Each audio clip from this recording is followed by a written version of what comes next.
Kapan pertama kali pertemanan Akang dengan Pak Jokowi? Saya terbius sama Pak Jokowi. Zaman beliau di Solo sampai ke Jakarta, sebelum menjadi calon gubernur, datang ke kantor saya malam-malam. Seiring waktu ya memang kemudian saya melihat ada kontradiksi. Ada kontradiksi, lalu ya kekaguman itu pelan-pelan meluntur lah.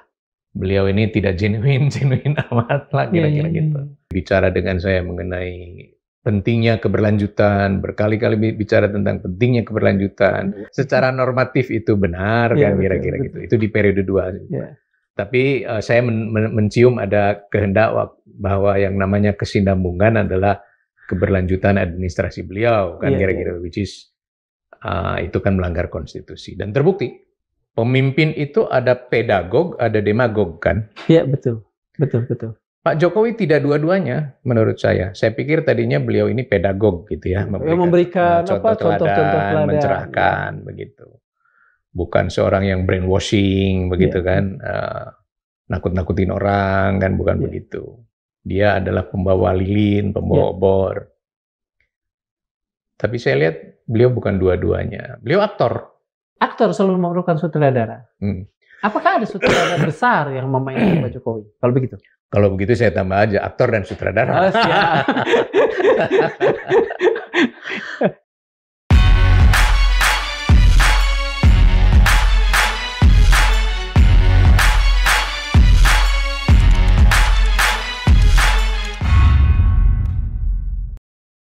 Bismillahirrahmanirrahim. Assalamualaikum warahmatullahi wabarakatuh.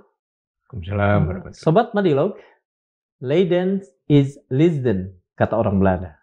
Memimpin itu adalah penderitaan. Memimpin adalah menderita. Tetapi di negeri ini, kekuasaan lebih sering identik dengan pesta pora. Negara jatuh ke dalam tumpukan utang yang menggunung. Tetapi kadang kita lebih sering melihat para pejabat masih tetap dalam hura-hura dan pesta. Saat ini, di Madilog telah hadir seorang dengan nama yang saya kira tidak asing, Sarip Bastaman. Akarnya jelas. Jejak idealismenya juga tegas. Dia adalah seorang Soekarnois. Kakeknya adalah seorang penyuplai kebutuhan logistik Soekarno ketika sang proklamator berada pada tahanan di Bancai dan juga di Sukamiskin. Pak Sarip Bastaman pernah pula menjadi anggota DPR RI sampai kemudian dia merasa bahwa di sana tak banyak ide-idenya yang bersambut, yang gayung bersambut. Tapi satu hal yang juga menarik, beliau adalah seorang kawan lama mantan Presiden Joko Widodo. Bersama kita sudah hadir Kang Sarip Bastaman. Saya panggil Kang saja karena darah beliau adalah darah Sunda. Nuhun pisan Kang, sudah hadir bersama Madilog di sini. Kapan pertama kali persentuhan kemudian pertemanan Akang dengan Pak Jokowi? Wah, sudah lama sekali karena saya memang di partai lebih dulu dari beliau. Jadi saya pikir dari zaman beliau di Solo sampai ke Jakarta, sebelum menjadi calon gubernur, datang ke kantor saya malam-malam. Jam 11 malam. Kantornya sekarang ya? Iya. Yang di lantai 7 itu? Di lantai 7, iya. Bisa diceritakan momen itu, menarik sekali. Saya waktu itu kan sebetulnya saya terus terang dekat dengan Pak Taufik Kimas. Iya, almarhum ya. Almarhum. Saya selalu merujuk sama beliau kalau menganalisis fakta politik kekinian. Jadi beliau bilang Pak Foke pasti menang. Iya. Begitu. Lalu setelah kedatangan Pak Jokowi itu saya ketemu beliau, ketemu Pak almarhum TK. Beliau tetap tidak percaya. Saat itu Akang sudah percaya bahwa Pak Jokowi akan menang? Saya terbius sama Pak Jokowi, bukan percaya akan menang. Oke. Lalu saya terlena dengan idealisme saya bahwa saya pikir, wow, this is the time to show to the world that Indonesian democracy can give anyone opportunity to become Leader. someone, ya kan kira-kira gitu. Jadi pikir saya, wah Pak Jokowi orang biasa nih bisa mengalahkan orang hebat kan kira-kira begitu, luar biasa. Jadi narasinya itu kan kuat sekali. Iya. Maka saya bersemangat. Sebentar, Beliau kan sederhana dari orang biasa. Iya. Beliau sendiri mengakui saya dari bantaran kali kan kira-kira gitu. Wow, kalau jadi presiden kan. Sebetulnya gini, saya ingin bertanya, yang membuat Akang terbius tadi itu kalimat itu kesederhanaan. Luar biasa. Saya bilang sama Pak Jokowi saat itu bahwa saya juga idealis. Pak Jokowi idealis, saya pikir beliau ini orang yang sangat idealis juga. Cuma yang membedakan saya sama Pak Jokowi, saya bilang di depan beliau, saya mungkin tidak bisa hidup sederhana. Seperti Anda ya? Anda kan kira-kira gitu. Maka saya memilih jadi pengusaha. Oke. Kang, setelah sekian lama, mungkin lebih dari 10 tahun ya buat Akang, mungkin 15 tahunan bahkan ya. Apakah kesan sederhana yang Akang tangkap pertama kali dan jadi impresi itu real atau sebuah imagologi yang disengaja kemudian Akang tangkap? Iya. Seiring waktu ya memang kemudian saya melihat ada kontradiksi. Ada kontradiksi, lalu ya kekaguman itu pelan-pelan meluntur lah, harus saya katakan. Dan saya pikir ini beliau ini tidak genuine amat lah kira-kira gitu. Tadi saya tertarik dengan pembuka mengenai kepemimpinan itu. Bahwa pemimpin pesta pora dan segala macam, rakyat menderita kan kira-kira tadi begitu. Saya sih melihat justru bangunan kepemimpinan itu ibarat pohon. Kalau itu dia ibarat pohon, saya cenderung menempatkan pemimpin itu adalah akar. Karena memimpin adalah menderita kan. Iya betul. Gitu. Jadi sebetulnya pemimpin itu adalah akar. Akar itu adalah titik berangkat di mana sebuah pohon tumbuh dan besar. Batang itu katakanlah itu adalah birokrasi, pemerintah. Buah dan bunganya itu adalah rakyat. Jadi yang harus lebat, yang harus ini adalah yang menikmati beneficial owner itu adalah rakyat tadi. Rakyat. Pemimpin itu adalah akarnya. Sekarang terbalik. Rakyat yang jadi akar. Pemimpinnya menjadi buahnya. Karena tadi statement itu tadi which is very true. Memimpin adalah menderita. Kang, saya sebetulnya mau mengajukan pertanyaan lain, tapi karena Akang bilang soal kepemimpinan dan pohon, saya jadi ingin bertanya begini. Kalau kata Akang di negeri ini yang menjadi akar adalah rakyat, sementara rakyat kita bukanlah rakyat yang berdaya, tapi rakyat yang lemah. Kita sepakat kan? Tapi rakyat yang lemah. Artinya pohon Indonesia ini sebetulnya rawan untuk roboh dong. Iya, karena konstruksi berpikir seperti itu, maka sebetulnya rakyat kita semakin hari semakin tidak bisa mengirim apapun ke atas, ke batang, ke pohon karena sudah kering. Karena lingkungannya tidak sehat. Jadi ada batasnya. Enough is enough. Kasihan rakyat. Mereka untuk makan hari ini saja susah.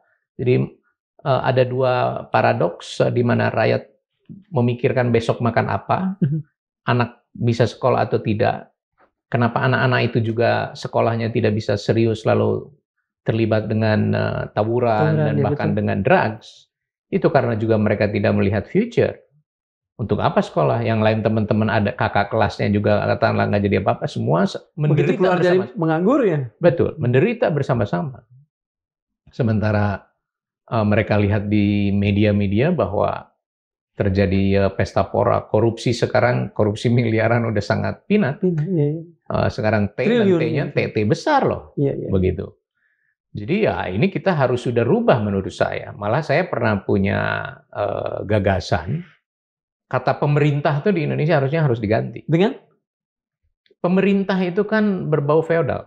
Iya betul. Tukang perintah. Menunjuk. Iya. Gambarnya telunjuk. Iya telunjuk.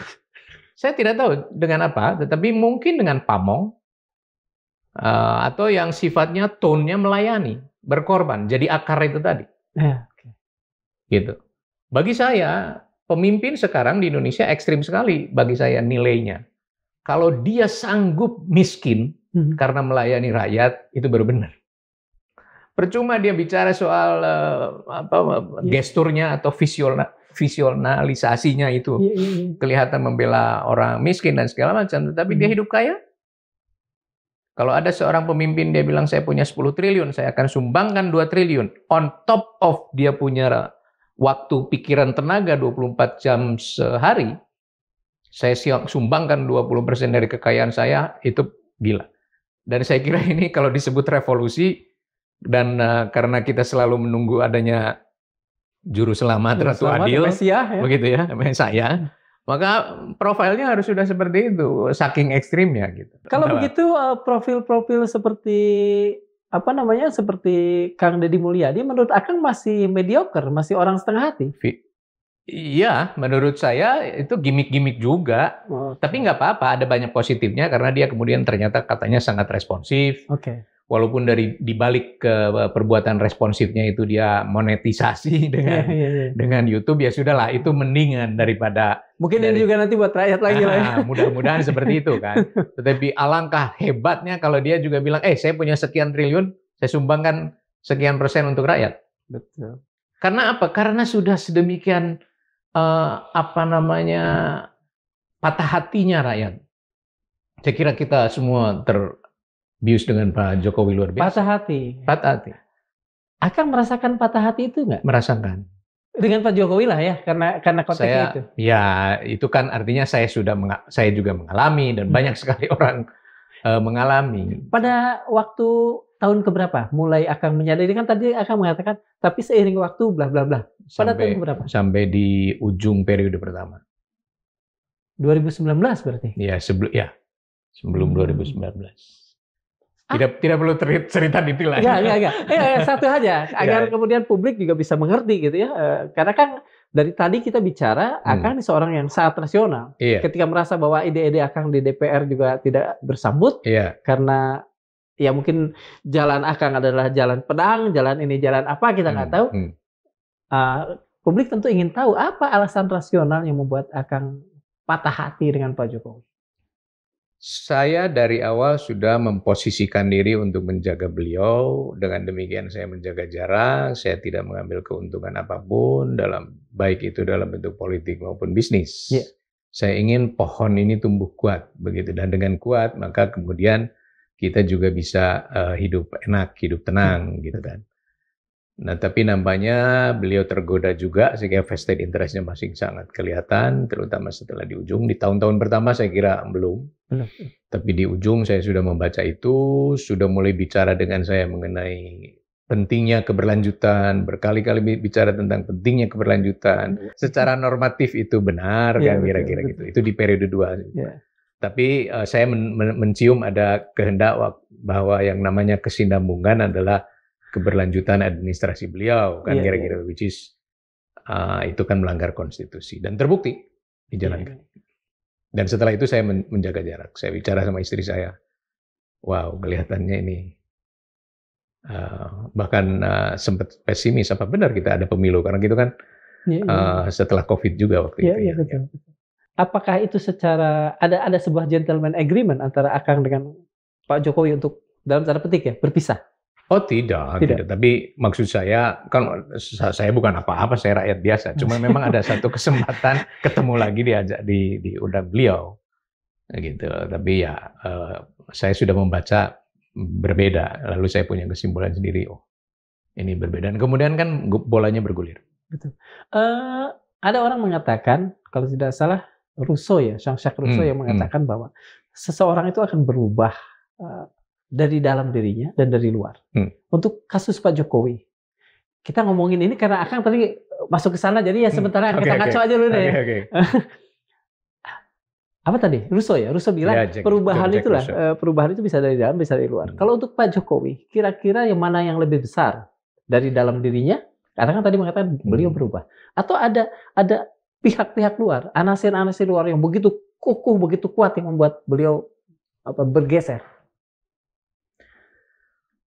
Saya kurang begitu yakin yang mana, tetapi mungkin saya ingin melihatnya dari sudut lain. Pemimpin itu ada pedagog, ada demagog kan? Iya, betul. Pak Jokowi tidak dua-duanya menurut saya. Saya pikir tadinya beliau ini pedagog gitu ya, memberikan contoh teladan, mencerahkan begitu. Bukan seorang yang brainwashing begitu kan, nakut-nakutin orang kan, bukan begitu. Dia adalah pembawa lilin, pembawa obor. Tapi saya lihat beliau bukan dua-duanya. Beliau aktor. Aktor yang baik. Kesimpulan saya.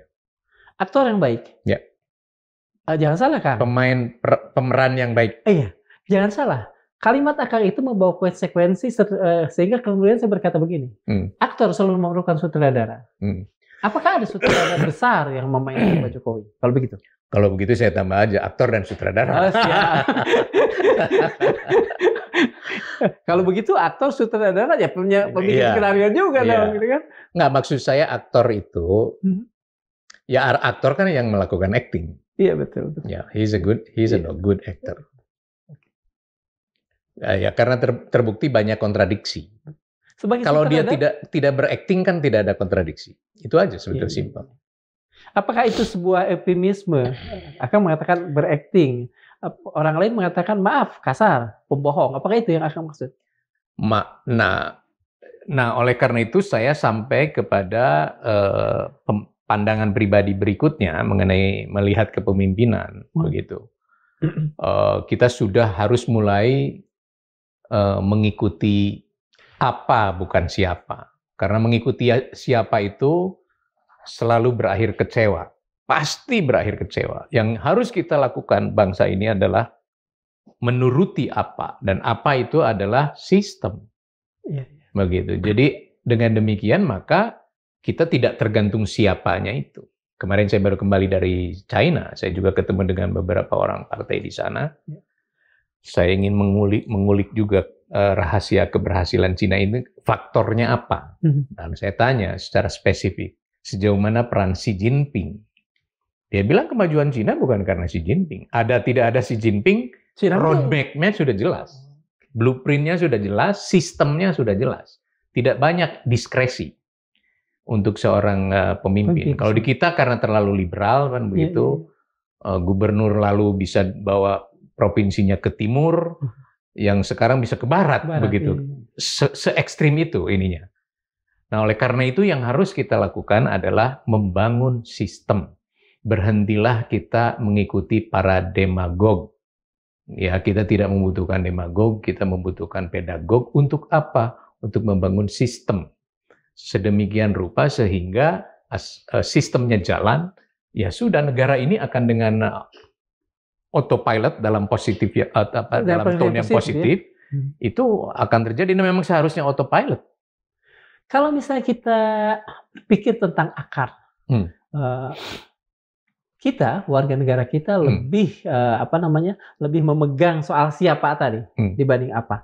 Ini gimana sih akar historisnya sampai kemudian kita secara budaya kemudian lebih memegang pada urusan siapa dan bukan apa sebagai sebuah sistem? Karena kita belum tercerahkan, pendidikan kita tidak pernah bisa meningkat, ya. IPM kita rendah sekali,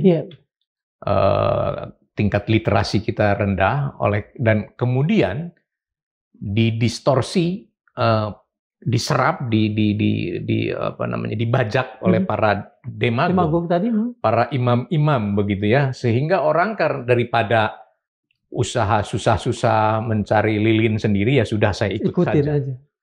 Itu problem kita yang paling berat sebetulnya sekarang. Jadi kita pindah dari satu idola ke idola yang lain. Ada dulu sangat ustadz terkenal di Jawa Barat, saya tidak sebut nama kan. Oh iya, Semua orang mengikuti, tapi begitu ada cacat celah cacatnya, gitu. kecewa, pindah lagi kan begitu. Ini sebetulnya mentalnya di sini. Sekarang mengenai fenomena Deddy Mulyadi misalnya. Wah, ini dari Jokowi pindah ke Deddy Mulyadi. Biarin saja. Yang penting dia bekerja. Yang problem itu bukan di demagognya, bukan di para demagognya sebetulnya. Di publiknya, di jemaahnya ya. So, the problem is how we entertain them. Bagaimana kita merespons begitu. Jadi kita harus kritis, jaga jarak dan segala macam. Jadi persoalan kita adalah persoalan mental ini, mental bangsa. Mental bangsa yang yaitu tadi, kita berada dalam ruang gelap dan senang sekali berada di dalam ruang gelap karena mencari terang itu membutuhkan usaha, kan kira-kira gitu. Ini yang gawat. Ini yang gawat. Jadi kita tidak mau menyalakan lilin. Tapi menikmati kegelapan, bukan Sejak mengutuk kapan kegelapan. Sikap mental seperti itu tumbuh dalam budaya masyarakat kita, Kak? Bukan sejak kapan, sejak awal kan kita tidak cerah-cerah gitu. Iya kan? Jadi sebetulnya kita harus cerah. Kita itu juga jangan terlalu gampang puas, gampang terpesona. Begitu. Saya melihat kemarin saya ke arah Tasikmalaya terjebak ke kemacetan oleh konvoi Persib. Dan anak-anak kecil pakai kaos Persib, bawa bendera, segala macam atribut. Lalu saya sebagai pedagang, pebisnis, gila ini. Berapa duit yang dibelanjakan oleh rakyat, di mana mereka juga besok belum tentu bisa beli makan. Hitung-hitung saya bisa 2-3 triliun. Ini gila Persib ini menyedot ekonomi rakyat. Kan begitu kira-kira. Nah, lalu Persib punya siapa? Punya private individual. Jadi orang-orang dikasih itu aja, permen sedikit situ saja udah luar biasa. Dan permen itu juga masih khayali ya sifatnya ya. Betul. Kan perasaan aja. Betul. Kan. Nah, jadi masih seperti itu. Kenapa? Karena memang tidak terdidik. Sehingga dia bisa tidak tahu skala prioritas dalam belanja. Begitu.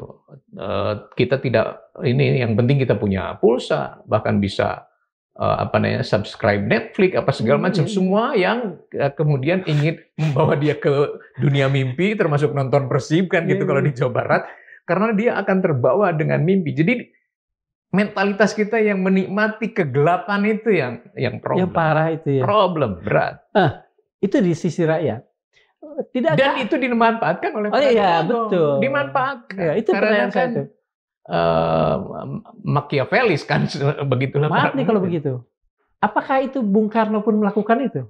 Dengan misalnya dia merasa terpojok, mau nggak mau memanfaatkan budaya ini? Rupanya memang itu dari awal sampai sekarang itu menjadi pakem kita. Begitu. Kita senang sekali dengan walau zaman Bung Karno dengan orasi dan semacam. Positifnya ada karena kemudian sangat banyak karena membangun kesadaran berbangsa. Betul. Tapi setelah itu kan Machiavellis lah kalau ingin pemimpin kuat rakyatnya harus lemah. Kita masih di situ. Nah, maka itu saya tadi bilang bahwa kata pemerintah itu siapa sih dulu yang ini? Itu kan paradigmanya kan zaman karena dari bahasa Inggris juga tidak ya. Governance kan atau administration. Kalau mau kita revolusi mental begitu, istilah pemerintah dulu ganti. Misalnya jadi pelayan atau kantor pelayan masyarakat, betul. Kantor pelayan daerah, ya kan?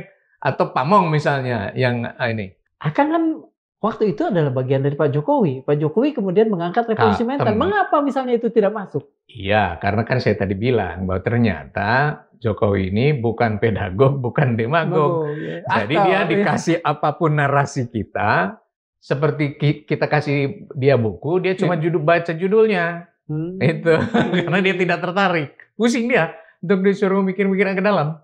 Kalau revolusi mental sendiri itu beliau atau ada tim teman-teman. Isinya memang bagus kan? Bagus isinya. Tapi kan ada bagian itu nggak? Bagian yang soal pelayanan ini? Nggak? Ada.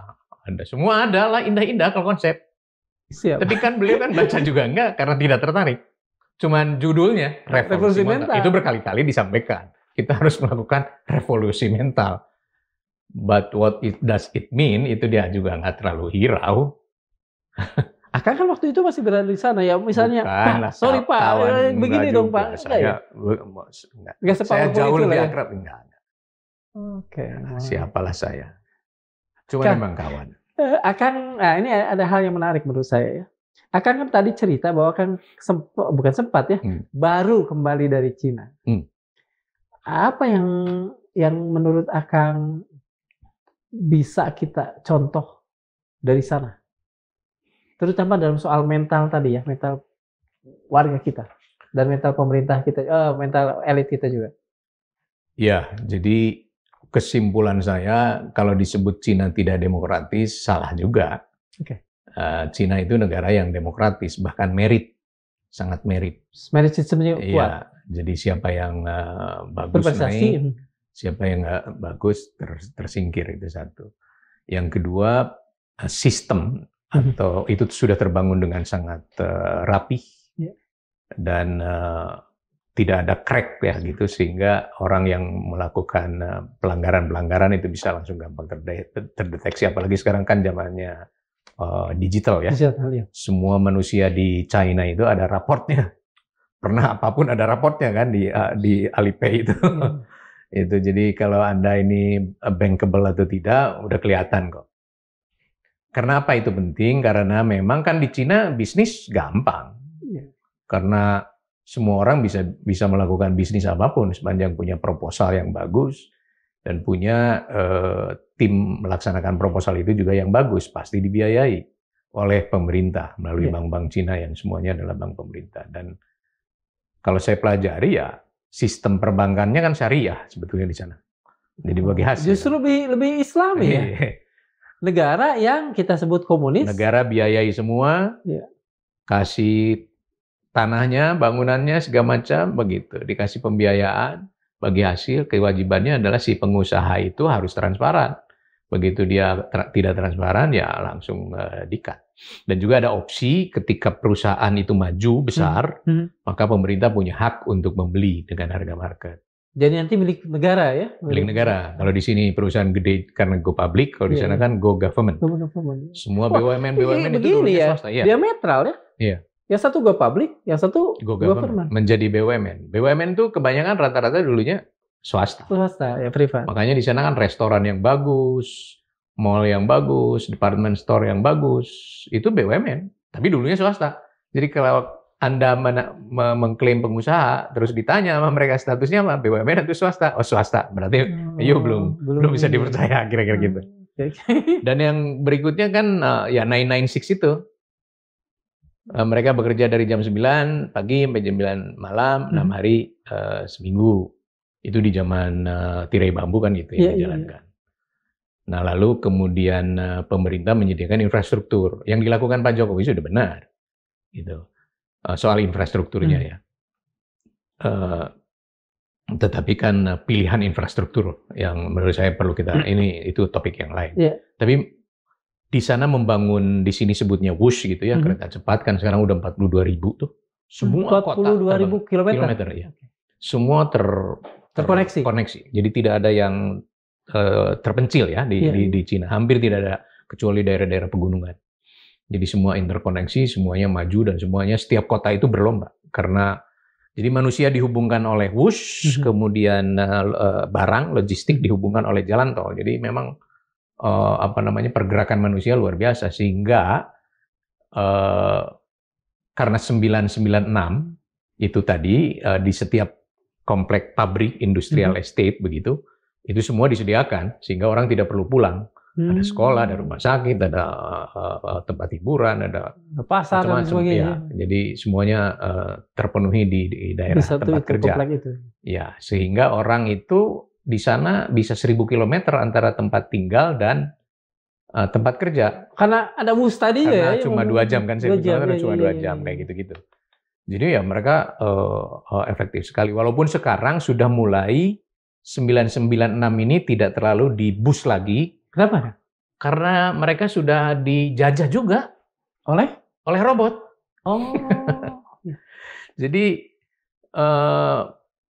setiap bisnis, Ya. begitu, setiap usaha, misalnya bikin laptop atau bikin cangkir begini, itu mereka untuk meningkatkan produksi, Produktivitas. jumlah produksi, efisiensi dan segala macam, pasti mereka akan datangkan konsultan robot. Konsultan robot akan mengkaji, kemudian dia trial produk robotnya, begitu oke, mereka pasti beli robot. Dan itu manusia tersingkir. Tersingkir ke ujung, ke packaging. Nah, jadinya banyak yang unemployment. Ini tidak akan jadi satu lingkaran setan nanti. Karena memang juga industri robot juga akan didorong di sana. Jadi memang tidak boleh tidak gitu untuk orang robot datang untuk memberikan solusi ke kalian kira-kira gitu. Dan yang kedua kan kunci keberhasilan Cina adalah copy and make it better. Copy and make it better. Iya. Apapun yang dibikin di luar negeri, dan bikin lebih baik lagi. Makanya zaman dulu kan Cina terkenal dengan KW kan. Iya. Tapi jangan lupa KW sekarang lebih bagus dari aslinya. Denza lebih bagus dari Alphard kan. Iya. Lebih murah lagi. Iya. Saya dengar itu. Dan di Cina. Maksud saya dengar tuh karena saya belum pernah pakai lagi. Nah di Cina merek mobil sampai bingung saya, bisa ratusan merek mobil nggak jelas-jelas gitu, tapi bagus-bagus semua. Karena saya pakai pakai taksi online gitu, saya ambil selalu yang luxury gitu. Datangnya tuh minimum kelas Denza gitu, dan wow gila keren-keren, dan mereknya ganti-ganti, bingung saya. Jadi udah lepas lah Cina dari stereotip zaman motor Cina yang masuk itu ya. Nah itu, jadi copy and make it better. Sekarang itu make it better-nya sudah tercapai. Dan yang berikutnya juga adalah kan kalau kita bicara teori peradaban gitu kan, manusia itu berproses dari negara agraris, negara industri, negara jasa. Cina tidak mau jadi negara jasa. Mengapa dia mengingkari teori itu? Karena bagi mereka orang yang menjual jasa itu nggak punya apa-apa. Nah, itulah yang terjadi dengan misalnya Apple gitu. Iya. Mereka dengan sainsnya, dengan penemuannya menemukan teknologi smartphone. Bagus sekali. Tapi when it comes to production di Amerika gitu, yang mau bikin siapa? Cina lagi ya. Nah, yang mau bikin siapa? Ya udah kirim aja ke Cina. Kirim ke Cina kan kira-kira gitu. Mobil listrik segala macam kirim pabriknya pembuatannya di Cina. Cina policy-nya adalah bikin pabrik for anything. Semua kita punya pabriknya, punya mesinnya, punya orangnya. Bikin di sana, di copy ya lama-lama kan akhirnya muncul merek Cina juga. Karena kan bagaimanapun bisa mengcopy mereka. Nggak bisa dihindari. Itu saya tertarik dengan tadi Cina dengan kemajuan di satu sisi, sementara kan ada tadi semacam nyaris hukum besi, negara agraris, negara industri, kemudian negara jasa, dan Cina menolak itu. Bukan menolak, artinya bertumpu kepada industri. Apapun dia punya pabriknya, punya mesinnya, punya ini. Sekarang teknologi petrochemical misalnya, ada licensor namanya KBR itu dari Jerman. Udah di Cina sekarang dibikin lebih bagus. Apa tadi? KBR ya misalnya. Segala macam. Itu untuk pabrik-pabrik yang canggih gitu, untuk pabrik-pabrik petrochemical, pabrik kimia yang canggih gitu. Cina bisa bikin udah sekarang. Karena apa? Dia dulu beli itu terus dipretelin bikin lebih bagus kan kira-kira gitu. Gimana? Nah, kita itu tidak melakukan itu. Kita itu masih berpikir agraris, terus loncat menjadi negara jasa gitu ya, jadi konsultan, menjadi services company begitu. Tapi services itu kan sebetulnya supporting ya. Yang penting itu backbone-nya itu adalah apa yang membuat Indonesia sebetulnya seolah-olah melupakan bahwa menjadi negara industri itu ya tadi, menjadi negara yang bisa menentukan. Ya, karena mentalitas tadi yang saya katakan dari awal bahwa kita terbius oleh para demagog dan kita menikmati hidup di zaman gelap sedemikian rupa sehingga kita alpa dengan keterampilan pribadi. Ketukangan kita itu kurang. orang Cina penganggur itu karena memang diganti oleh mesin jadi penganggur. Tapi kalau disuruh kerja, bisa. Kalau di kita nganggur tapi disuruh kerja juga susah. Bagaimana? Karena memang tidak punya keterampilan, kan kira-kira gitu. Gini, saya jadi ingat satu, entah filsuf entah apa yang bilang bahwa manusia itu adalah binatang yang menggunakan alat. Gitu ya. Apakah orang-orang Cina itu seperti itu? Sementara begini, saya melihat di budaya kita itu justru orang yang menggunakan alat selalu dipandang menjadi orang kelas 3. Kayak tukang sapu kan menggunakan alat. Iya, itu mindset dari manusia zaman agraris. Orang agraris itu menunjukkan keterampilan fisiknya kan. Kakinya yang kuat, tangannya yang terampil segala macam tanpa alat. Tanpa alat saya bisa bikin sesuatu kan gitu. Seminim mungkin alatnya. Itu mindset. Mindset masih seperti itu. Kamu bisa karena lu pakai alat. Ya memang harus pakai alat. Justru kemampuan kita membuat alat, melakukan mesinisasi, ya kan? Mekanisasi itu adalah peningkatan peradaban. Memang begitu. Gitu. Tapi ya, saya ada beberapa orang dari China di kantor sekarang. Dia bilang hidup di Jakarta enak sekali, saya nggak mau pulang. Mengapa? Karena malas. Saya lihat teman-teman bisa nongkrong gitu kan, saya jajak. Dia bilang saya nggak mau pulang, mau cari istri di sini. Ya begitulah kan dunia di sana. Karena di sana tidak ada waktu untuk nongkrong, bahkan ngerokok pun susah kan kira-kira gitu. Karena semua orang sibuk. Kok di sini orang santai, dia bilang. Terus saya bilang ya karena orang Indonesia itu ya yang hidup kan pasti mati dan yang penting nanti hidup di surga kan kira-kira gitu. Zaman Akan tahun 80-an dan saya kemudian sempat membaca bukunya. Nah, kita ingin mengupas soal tadi. Ada buku kalau nggak salah Syed Najib Al-Atas atau siapa yang bikin Mitos Pribumi Malas. Artinya sebetulnya kan waktu itu kalau nggak salah Najib Al-Atas yang bikin menolak stereotip mitos pribumi malas. Tapi kalau misalnya seperti yang tadi Akang katakan, apakah memang benar sebetulnya kita ini bangsa pemalas? Kalau saya lihat lebih luas sebetulnya rata-rata yang malas itu orang-orang yang hidup di tropical country kan. Memang itulah susah. Mungkin alamnya memanjakan. Ya, saya kira tidak ada yang terlalu maju negara-negara yang hidup di daerah tropik. Tapi itu bukan alasan untuk kita tidak maju, bukan cari excuse kan. Gitu ya, Malaysia mau maju juga turun lagi, begitu. Kalau Singapura kan memang kecil, ya begitu memang kita. Kalau mereka kan karena 4 musim, jadi waktu produktifnya dalam setahun sedikit, mungkin karena itu. Tapi justru karena mereka punya waktu produktif setahun aja sedikit, bisa maju, harusnya yang kita yang punya waktu produktif lebih lapang ya gitu. Betul ya. Ya, harus begitu ininya, menurut saya. Cara berpikirnya. Sosiologis ya. Tapi ya semua korup ya kan. Dan nisbi relatif, semua itu semua negara-negara yang ada di tropis ini ya. Sampai ke Brazil gitu kan, semua begitu. Apa yang bisa membuat itu kemudian, karena kan sebetulnya kita juga pasti ingin maju lah ya. Pertanyaan saya, sebetulnya cukup nggak modal kita untuk maju tuh? Selain sumber daya alam yang selalu kita bangga-banggakan itu. Harus udah mulai dirubah tone-nya. Gitu kan, negara rayuan Pulau Kelapa menurut saya sudah tidak terlalu penting sekarang.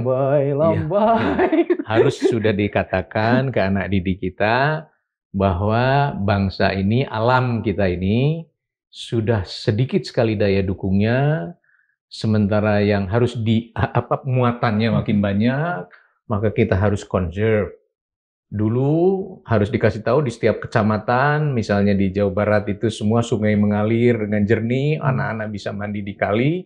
Sekarang dulu yang sungainya ini, jadi guru bisa kasih tahu tuh.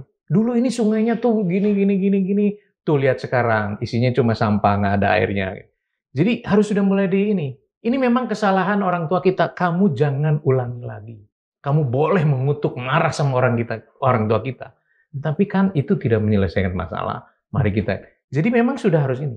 Dulu kita punya minyak, sekarang udah habis. Dulu kita punya hutan, kan? Harus sudah mulai begitu.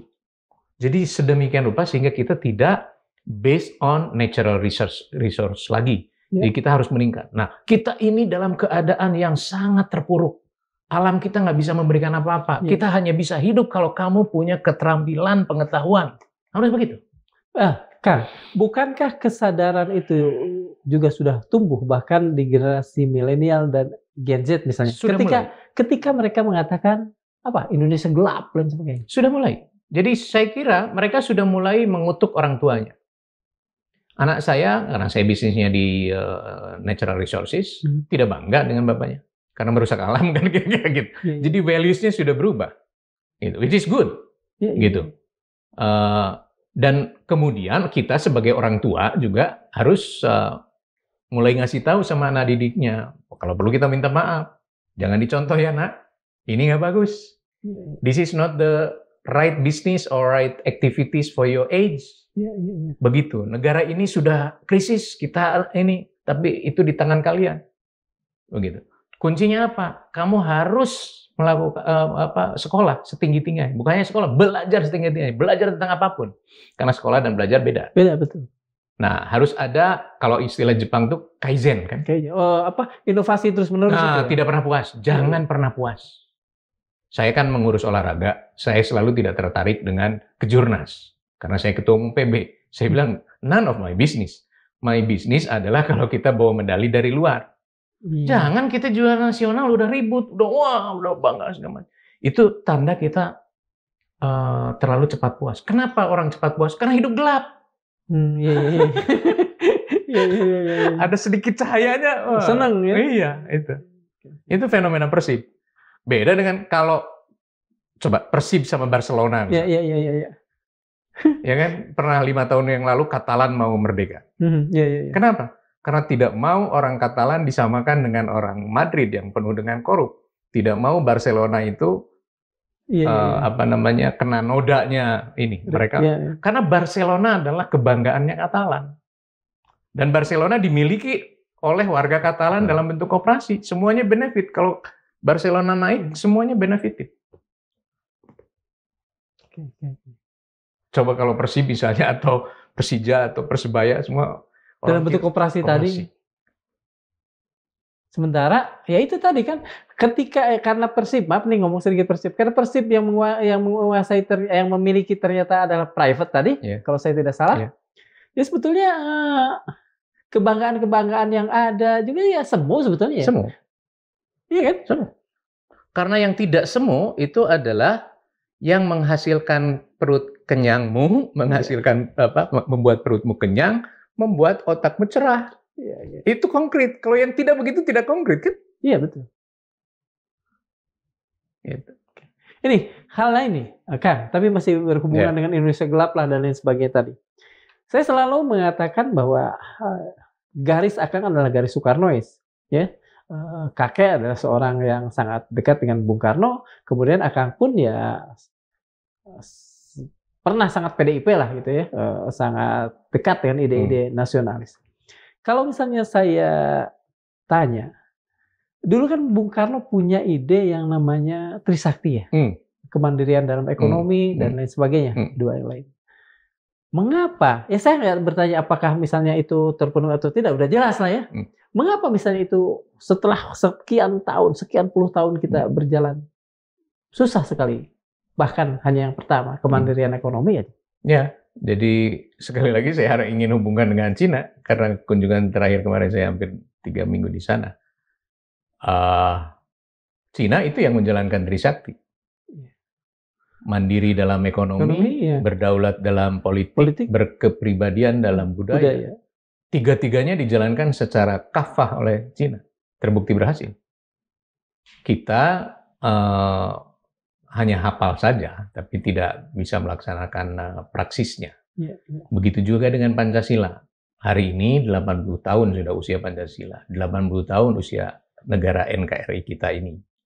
Jangan lupa bahwa Pancasila dan NKRI itu bukan kata benda, kata kerja. Iya, iya, iya. Makanya kalau itu ideologi ya ideologi kerja, harus dikerjakan. Nah, sekarang masalahnya adalah apakah kita mengerjakan atau tidak. Mari kita lihat di Pancasila misalnya. Saya selalu menafsirkan Pancasila itu sebagai sesuatu yang sequential. Jadi proses. Jadi orang Indonesia itu percaya dan mengandalkan Tuhan. Kemanusiaan, berkesatuan, lalu berkerakyatan, dan sejahtera ya, sosial. Tujuannya adalah keadilan sosial untuk rakyat Indonesia. Keadaan kita hari ini jauh dari kata kesejahteraan sosial bagi seluruh rakyat, karena Gini-nya tinggi, kan gitu ya. Hutang besar sekali. Kepribadian budaya kita udah makin tidak jelas, lingkungan kita hancur, anak-anak sebagai pelanjut kita malah bukan berprestasi, mulai dengan drugs, mulai dengan tawuran dan segala macam. Orang bisa membunuh sesama itu dengan sangat sadis. Ibunya bahkan yang kemarin. Ya, jadi itu potret kita hari ini 80 tahun dari lahir Pancasila, 80 tahun dari kemerdekaan. Saya ingin menyoroti satu hal yang alfa kita kaji secara mendalam, yaitu sila keempat Pancasila. Kerakyatan yang dipimpin oleh hikmat kebijaksanaan. Frase dipimpin oleh hikmat kebijaksanaan jarang sekali kita bahas. Jadi kerakyatan atau demokrasi kita itu demokrasi terpimpin. Siapa pemimpinnya? Hikmat kebijaksanaan. Jadi kita menafsirkan Pancasila itu, sila 4, demokrasi, di dalam produk-produk perundangan politik kita, hanya soal one man one vote, hanya soal siapa yang mekanisme mayoritas suara, kan begitu. Betul. Tapi untuk apa? Nah itu kan padahal jelas, hikmat dan kebijaksanaan. Hikmat itu apa? Itu kan perlu kita gali. Walaupun buat saya mungkin minimum hikmat itu adalah ilmu pengetahuan, keterampilan, teknologi. Jadi demokrasi kita harus dipimpin oleh pengetahuan, keterampilan dan teknologi. Nah, kebijaksanaan adalah kedewasaan, ajas manfaat, the great happiness for the greatest number, misalnya kemaslahatan dan seterusnya. Kita menjalankan ini untuk kemaslahatan rakyat atau tidak? Karena ini jembatan ke sila 5. Iya. Gitu. Iya. Jadi harus terukur secara kuantitatif. Tadi dikatakan sekuensial itu. Nah, kita apa? Lalu kemudian demokrasinya dijalankan dalam pengertian demokrasi liberal, begitu ya, asal setiap orang punya hak, one man one vote. Demokrasi kita kan hanya itu. Tafsirnya sangat primitif, sangat nominal, sangat minimal. One man one vote. Sepanjang sudah one man one vote, demokrasi. Padahal orang bisa vote karena apa? Ya, karena ada bansos. Nah, untuk apa? Gitu kan? Ya. Itu kan hikmat kebijaksanaan itu. Iya, betul. Begitu, akhirnya seperti ini. Nah, oleh karena itu saya ingin usulkan, sebetulnya yang akarnya itu karena dari proses rekrutmen kepemimpinan, pemilu, begitu melalui partai politik, saya setuju. Partai politik adalah pilar demokrasi, sarana rekrutmen kepemimpinan. Maka prinsipnya adalah, karena ini adalah untuk merekrut para bupati, wali kota, DPRD, DPR, presiden, gubernur, dan seterusnya, ini harus dibiayai oleh negara 100%. Partai politik dan kegiatan politik. Dilarang swasta membiayai. Sebelum saya ke yang lain, mungkinkah itu dalam negara yang katakan saya kalau ada politik bangkrut gitu kan? Kalau ada political will mungkin. Oh enggak, kalau dari sisi biaya mungkin. Dari sisi biaya mungkin. Saya kira ini jauh lebih fundamental dari bangun IKN kan? Iya, betul. Ini fondasi kita. Fondasi kita sudah salah. Iya. Sudah tidak nyambung kok relnya antara undang-undang parpol dengan Pancasila. Yes. Makanya saya tanya, nyambung nggak dengan hikmat kebijaksanaan? Hikmat kebijaksanaannya ada di undang-undang apa di parpol kita? Nggak ada. Semua berkutat pada penerjemahan, pengejawantahan, elaborasi dari one man vote tadi. Begitu. Sebentar. Sekilas, suara akar ini kan terdengar seperti suara dari kelompok yang menginginkan kembali ke Undang-Undang Dasar 45. Apakah Benar seperti itu atau ada semacam apa ya? Saya setuju kembali ke UUD 45 karena ya itu terlalu sekarang ini kita terlalu liberal. Iya. Jadi kita mau tempatkan Pancasila ini di mana? Mumpung nih sekarang hari Pancasila ini, kan? Kita dan sekarang orang sudah sangat jarang nyebut Pancasila. Gitu. Praksisnya di dalam perumusan perundang-undangan juga nggak pernah itu melibatkan sila-sila di dalam Pancasila. Nah, saya ingin teruskan tadi. Jadi kita mulailah dari perundang-undangan politik. Dan esensi dari situ, karena semua orang sekarang sudah menyebut kita ini negara oligark, begitu. Saya menyebutnya negara swasta, itu. Karena apa? Ya, karena pembiayaan politik. Jadi pembiayaan politik menurut saya 100% oleh APBN, bahwa sekarang dibiayai dalam bentuk subsidi, ya. Tetapi prinsipnya adalah satu, dibiayai negara. Yang kedua, tidak boleh uang swasta masuk. Kecuali, nah memang harus ada kecuali. Kecuali si swasta itu bisa menjelaskan dari mana asal uangnya, apa motivasi pemberian dananya, berapa jumlahnya, tujuannya apa, lalu kemudian dia harus menyumbang bukan hanya kepada satu kekuatan politik, tapi kepada ini. Semua. Nah, kalau seperti itu maka nawaitunya, niatnya jelaskan dia si swasta itu ingin melihat demokrasi kita tumbuh. Kan gitu, untuk membangun demokrasi, bukan ingin membangun investasi pabrik politik kan kira-kira itu. Karena sekarang kan swasta kan investasi politik sekarang banyak. Dengan misalnya tadi pembiayaan politik nasional lah, katakan seperti itu, dibiayai sepenuhnya oleh negara. Apa saja yang bisa diputus? Hal-hal buruk apa yang menurut akan bisa diputus dengan pelaksanaan itu? Saya yakin dengan sendirinya maka merit system akan terbangun. KKN di dalam partai politik itu tidak akan terjadi. Tumbuh ya. Anak-anak mahasiswa yang dulunya aktivis yang memang passionnya ke politik, dia bisa masuk di kantor DPC misalnya, dan di situ dia dapat honorarium. Lalu kemudian partai akan menyediakan raport dari masing-masing. Dan di sana dia dikader juga kan? Sehingga kita bisa melihat pengkaderan itu, karir seseorang di pemerintahan itu melalui 3 jalur. Satu, birokrasi yang memilih jadi ASN, TNI, dan partai politik.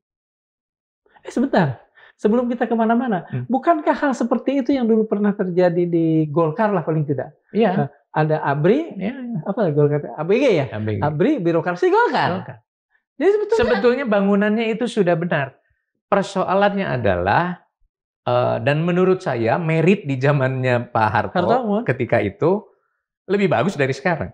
Karena sekarang kasihan para aktivis politik yang sokol tiap hari berkantor di kantor partai, begitu 5 tahun dia mau pencalonan, ada pencelagan, ada orang yang udah nyumbang, ini nomornya di bawah dong. Iya betul. Dan bisa dikalahkan dengan bisa dikalahkan. Jadi tidak pernah ada merit. Jadi bagaimana itu pengkaderannya?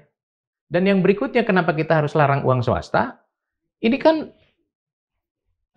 sarana rekrutmen kepemimpinan pemerintahan, kok di outsource? Iya. Nah, karena di outsource, maka yang berkuasa oligark. Maka yang berkuasa adalah penanam modal. Karena dia harus kembali. Oleh karena itu, maka ketika selesai setiap kegiatan pemilu, semua orang bersatu ingin ikut pemenang, kan? Karena mau dapat kebagian juga. Dan membuat sistem jadi ribuh gitu ya. Iya. Jadi kita tidak akan melihat pertengkaran elit untuk rakyat. Tidak akan melihat. Nah, akhirnya apa? Akhirnya ya elit kita akan makin besar. Semua orang mencoba untuk menjilat naik di atas, begitu yang tidak berhasil menjilat, ya turun kelas dia. Sehingga besar di bawah, besar di atas, besar di bawah. Di tengahnya makin sempit. Padahal yang tengah itu yang kita sebut sebagai kelas menengah tadi. Nah, ciri demokrasi yang berhasil, kelas menengahnya gemuk kan, seperti belah ketupat, kecil di atas, kecil di bawah, gemuk di tengah, kelas menengah, para pekerja, profesional, pengusaha yang independen. Karena independen, makanya dia menjadi agent of change.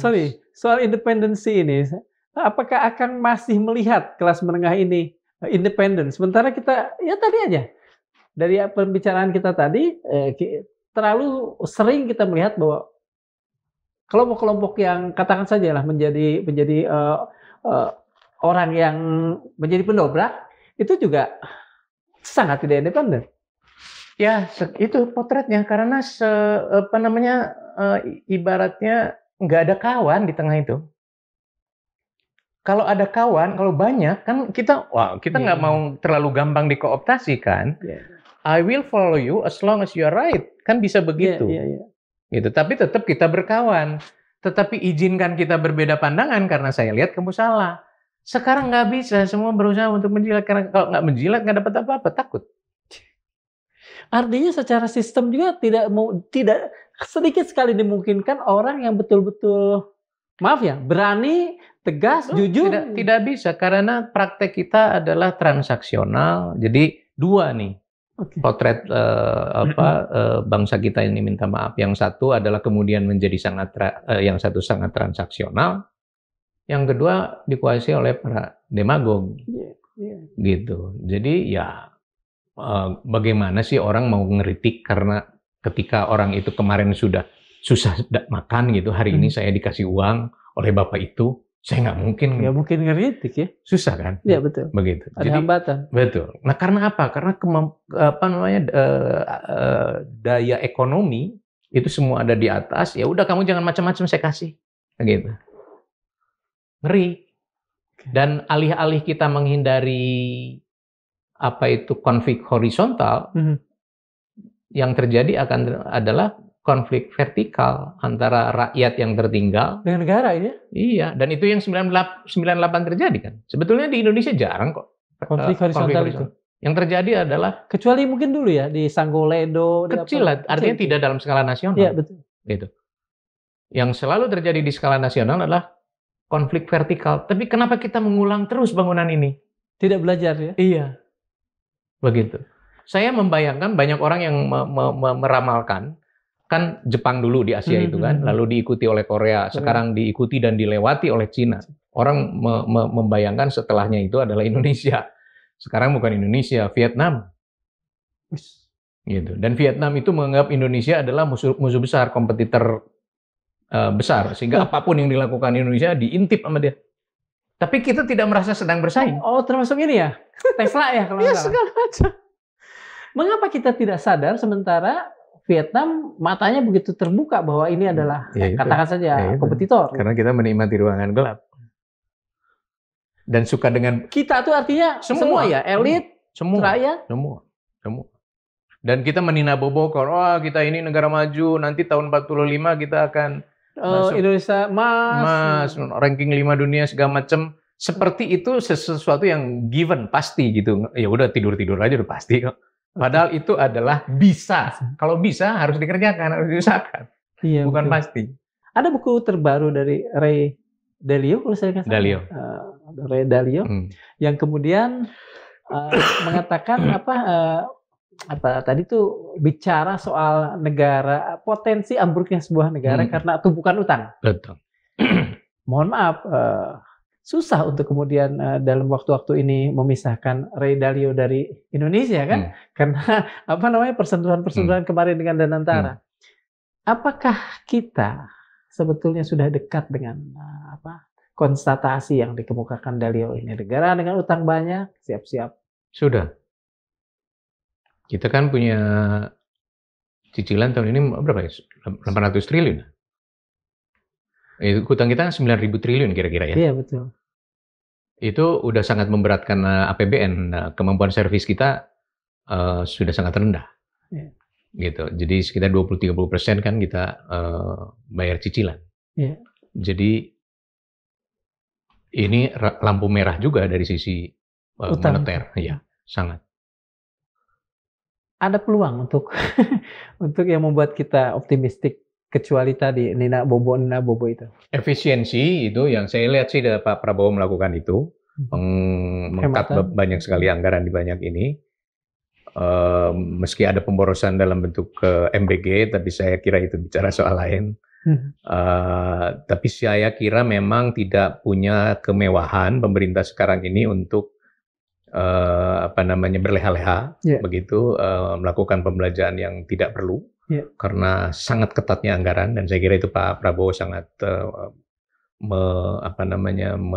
meyakini itu. kita menunggu ada terobosan-terobosan. Saya lihat penegakan hukum itu sekarang bagus sekali menurut saya. Kejaksaan luar biasa menurut saya. Dan itu bukti nyata apa yang Pak Prabowo bilang mau kejar sampai ke Antartika itu, wah saya lihat ini boleh nih, boleh ini. Nah, karena ya terlalu banyak pemborosan. Oke, satu hal lagi. Kalau kita memang sudah sedemikian parah, apakah yang harus kita lakukan apa? Revolusi atau apa namanya perubahan yang lebih total sifatnya, yang kemudian tidak sifatnya tambah sulam atau apa? Sebetulnya judulnya itu revolusi mental, itu yang kita pikirkan dulu. Itu maksudnya adalah perubahan radikal, fundamental change of circumstances in your brain, in your mindset. Perubahan total di mindset. Ya, kita menggunakannya revolusi itu seperti biar cepat kan. Biar punya ini juga gairah. Tapi kita juga harus menghindari adanya social unrest ya. Jangan sampai apa yang sudah kita bangun ini hancur. Tapi memang revolusi mindset itu sangat-sangat penting. Dan saya kira inilah saatnya para pemimpin kita menjadi pelayan. Ya, dia makan terakhir. Ya kan, dia tidur paling terlambat, lalu dia menjadi pedagog, bukan lagi demagog. Mari kita menderita sama-sama. Kalaupun dari kita itu ada yang kemudian dapat benefit, mereka itu haruslah rakyat yang paling menderita, sehingga orang-orang yang paling menderita itu bisa merasakan bahwa semua kita juga menderita, tapi yang menderita juga terkurangi deritanya karena pemimpin menahan diri untuk serakah, mementingkan diri sendiri. Boleh dengan satu kata saya katakan, mari kita jalankan revolusi mental yang sebenarnya, yang sejak awal gagal untuk dijalankan Pak Jokowi, begitu ya? Setuju. Alhamdulillah. Bung Karno pernah berkata, revolusi belum selesai. Kini kita tahu bukan cuma belum selesai, namun revolusi negeri ini telah diselewengkan. Semangatnya dirampas, jalurnya dibelokkan, dan tujuannya dikaburkan oleh kepentingan segelintir elit yang menyulap demokrasi menjadi dagelan dan rakyat menjadi pasar yang pasrah. Namun sejarah bangsa-bangsa besar tak pernah ditulis dengan tinta kemewahan, tetapi dengan darah perjuangan dan bara kesadaran. Seperti Cina yang pernah tertutup dan bangkit, seperti sejarah Soekarno yang dimulai dari penjara menuju podium bangsa-bangsa, kita masih punya peluang, tapi bukan dengan mendewakan tokoh, melainkan dengan menyalakan kembali nalar rakyat. Seperti dikatakan Ray Dalio, ancaman terbesar bagi sebuah negara adalah ketika rakyatnya berhenti melihat kenyataan dan mulai mempercayai ilusi yang meninabobokan. Maka tugas kita, seperti sabda Rasulullah SAW, utlubul ilma walau bisin, fa inna talabal ilmi faridah ala kulli muslim. Carilah ilmu walau harus ke Cina. Karena mencari ilmu itu kewajiban bagi setiap muslim. Adalah menuntut ilmu dan membenahi dunia. Bahkan jika itu berarti harus belajar ke negeri yang dulu kita sebut tirai bambu itu. Jangan biarkan nalar kita mati sebelum republik ini kita benahi. Assalamualaikum warahmatullahi wabarakatuh. Turun kan? Wah, luar biasa.